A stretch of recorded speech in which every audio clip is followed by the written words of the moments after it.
Hey everybody, what's up and welcome back to today's video guys. And today guys, I'm going to go ahead and be showing you how to go ahead and change hair color in FaceApp.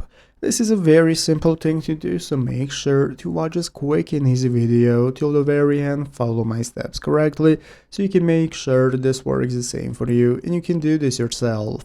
But yeah guys, so let's get straight into it.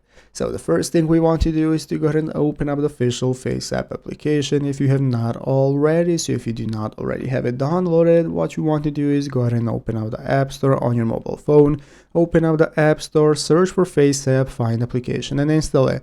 So after installing it, opening it up, what you can do is go and select the photo you want to upload and change the hair color for. So here at the bottom of the screen, you have the option to either upload from your camera roll or from your photo gallery directly. So let's go and tap on the photo we want to go ahead and edit. It's going to look like this, and now we can get started with changing the hair color. So what we can do is, as you can see in this editor mode at the bottom of the screen, we can find the options to go ahead and change our hairstyles and our hair colors. So what you're going to do is click on the hair color option. This is going to enable you to take a look at the hair colors that you can change your hair into. So if, as you can see, multiple of them are only for the pro version of the application, so you need to go ahead and pro membership for this, but you have two ones that are free to use. You can go and use to test out how it works. So if you're satisfied with how it looks, once you've changed your hair color, in the upper right corner you're going to have the save option. That's going to enable you to save this photo directly to your gallery, after which you can share it with your friends, upload it, and so on, and that's how it's done.